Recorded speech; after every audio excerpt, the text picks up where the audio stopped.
Net FM.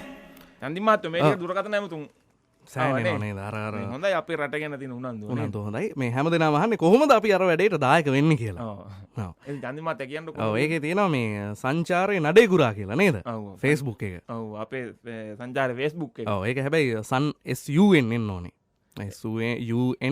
SUNCHARE මම හිතන්නේ මේ සංචාරයේ මේ Facebook අඩවියට මේ අපේ සංචාර වෙබ් අඩවිය හරහත් යන්න පුළුවන්. යන්න පුළුවන්. ඒකත් කියමු. www.sanchare.com. ඔව් මේ ඒකේ තියෙනවා අපේ මේ Facebook අඩවියටත් පිවිසෙන විදිය. ඔව්. ඒකෙන් ගියාම නිව්යෝක් ටයිම්ස් පත්තරේ ලිපිය තියෙනවා Facebook අඩවිය කියලා තමයි කට්ටිය කියන්නේ. ඔව්. ඒල එතනට ඡන්ද දෙන්නයි තියෙන්නේ. ඔව්.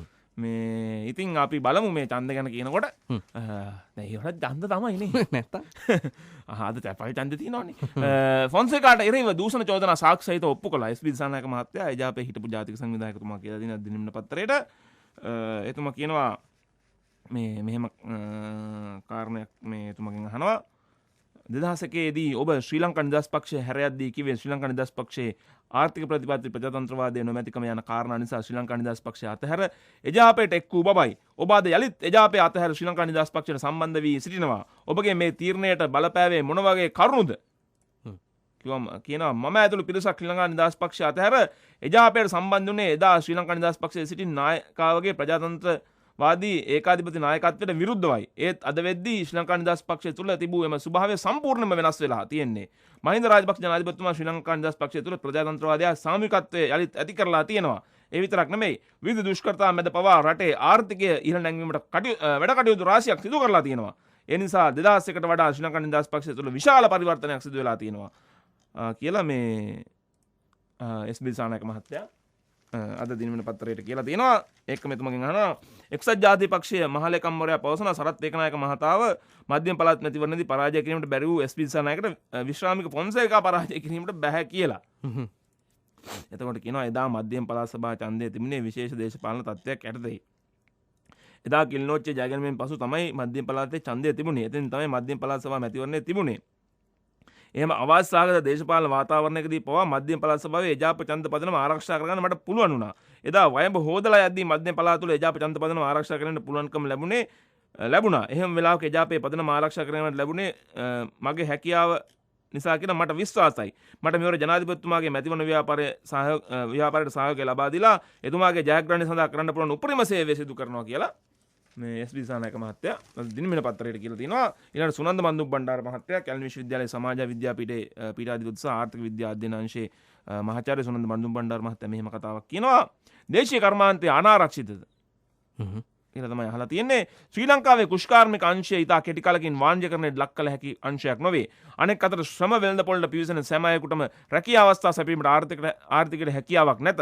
එබැවින් රටේ කුෂ්කාර්මික අංශය තවත් බොහෝ කාලයක් යනතුරු ආරක්ෂා කර ගැනීමට අපට සිදුවේ.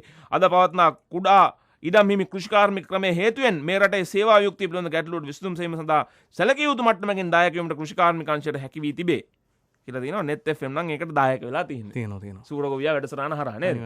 ඉතින් අවුරුදු 40ට අඩු මේ සූරගොවියන්ට පුළුවන් මේකම අපේ හරිත කලාලේ වගේ වැඩසටහන් නේ. ඔව්. සෙනසුරාදා ඉරිදා හැන්දේ රෑ 8 ඉඳලා 9 වෙනකන් අහගෙන හිටියන අහගෙන හිටියනම් මේ දායකත්වයේ ඉහළින්ම ලබා දෙන්න පුළුවන්. මේ ඊළඟට අපි බලමු ලග්බිම පත්තරේ මේ ඇතුල් පිටුවේ තියෙන්නේ රාජ්‍ය සේනාරත්න මහත්තයා කියලා තිනවා රාජ්‍ය මාධ්‍ය කවදද අපක්ෂපාතීව හැසිරුණේ? රාජ්‍ය සේනාරත්න මහත්තයා අපෙන් අහනවා. ඒ සියලු දෙනාට ජනාධිපතිතුමා කීවා දෙකෙන් එකක් තෝරගන්න කියලා. ඒ අනුව තමයි ITN එකේ සුධර්ම ශ්‍රී ලංකා නිදහස් පක්ෂ සංවිධායක ධුරයෙන් ඉවත් වුණේ. අපේ රාජ්‍ය මාධ්‍යයන් ජනාධිපතිතුමා කාලෙක ඉඳලම කිව්වා දෙපැත්තෙම අදහස් දාන්න කියලා. කියලා එහෙම කියලා තියෙනවා. එතුමගෙන් අහනවා මෙහෙම මේ ඔබ විරුද්ධ පක්ෂයේ සිටියදී ජනාධිපතිතුමා සහ ආණ්ඩුව ඉතාමත් බරපතල ලෙස විවේචනයට ලක් කෙරුවා. ජනාධිපතිතුමාට එරෙහිව හෙල්පින් හම්බන්තොට ප්‍රශ්නේ මත කෙරුවෙත් ඔබයි. ඒ ගැන ඔබ දැන් මොන වගේද කියන්නේ? ඒතකොට කියන සාමයට විරුද්ධව මම කතා කරලා තියෙනවද? රනිල් රට පාවා දුන්නයි කියලා මම චෝදනා කරලා තියෙනවද? එහෙම නැත්නම් ප්‍රභාකරන් එක්ක ගිවිසුම අසං කරපු වැරදි කිව්වද? නෑනේ. එතකොට කියනවා නෑ මම අහන්නේ ඒක නෙමෙයි. මම අහන්නේ ඔබ ආණ්ඩුව හා ජනාධිපතිතුමා ගැන මුලින් කරපු කියපු විවේචන ගැනයි. එතකොට කියනවා හරි අපි එහෙනම් මෙතනින් පටන් ගමුකෝ.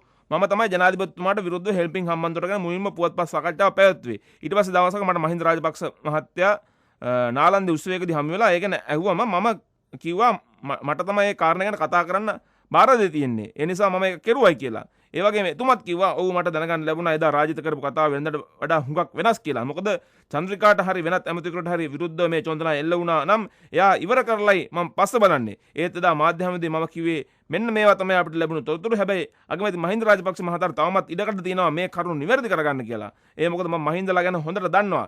ඒ සැරේ ඒ ගැන රහස් පොලිසියට පැමිණිලි කරන්න රනිල් මට බාර දුන්නා. ඒ වෙලාවේ මම රනිල්ට කිව්වේ මහින්ද පරද්දන්න මම එන්නම් හැබැයි මහින්ද හිරේ දාන්න මට එන්න බැහැයි කියලා. මොකද චන්ද්‍රිකා මාව හිරේ දාන්න හදපු වෙලාවේ මහින්ද මට උදව් කෙරුවා. මම එහෙම බැහැයි කිව්වම තමයි කබීර් හෂිම් පණ්ඩිතයා වගේ ගිහින් පැමිණිලි ඉදිරිපත් කරුවේ. ඒත් අන්තිමේදී රුපියල් ලක්ෂ 2ක් දඩයක් ගෙවන්න කබීර් හෂිම්ට සිද්ධ වුණා. ඒ කියන්නේ මහින්ද රාජපක්ෂ මැතිතුමා නිදහස් වුණා. කියලා මේ රාජසේනාරත්න මහත්තයා මේ අද ලක්බිම් පත්තරයට කියලා තියෙනවා. මේ අදත් අංජන ඉන්ද්‍රිත් මහත්තයා කාටුන් එකක් අන්දිම මහත්තයෝ මේ තෝරගත්තේ අවසන් කරන්න මේ බැලුම් පිපිරීමේ තරඟ අවුරුදු උත්සවවල එහෙම තියෙනවා නේද? අවුරුදු උත්සවවල තියෙනවනේ. දැන් ලොකු බැලුම් දෙකක් පුම්බගෙන යනවා ජනාධිපතිතුමයි සරත් ෆොන්සේකා මහත්තයයි. හරිද? දැන් බැලුම් දෙක පිම්බිලා කොච්චර පිම්බිලාද කියනවනම් දැන් බැලුම් දෙක එකට තද වෙලා. දෙපැත්තකින් ඉඳන් මේ දැන් චන්දි මහත්තයයි මමයි මේ මුහුණ ඉස්සරහින් නම් බැලුම් දෙක පුම්බගෙන කියලා බැලුම් පිම්බිලා දැන් බැලුම් දෙක එකට හැප්පිලා තෙරපෙනවා. ඒ බැලුම් දෙක තමයි පොරොන්දු. හරිද? පල්ලෙහා ඉන්න පුරවැසියා කනේ ඇඟිලි ගහගෙන ඉන්නවා. මේවා කොයි වෙලාවෙ පුරාහැයිද දන්නේ නැහැ. අපි ගියා පත්තරේ විස්තරේ මල්ලිගෙන් අහගත්තනේ. එහෙනම් උදෙන්ම යන්න මහජන බැංකුවට. අතහිත ජනහද හඳුනන මහජන බැංකුව. සමපෝෂණ පවුලේ සමබර පෝෂණය.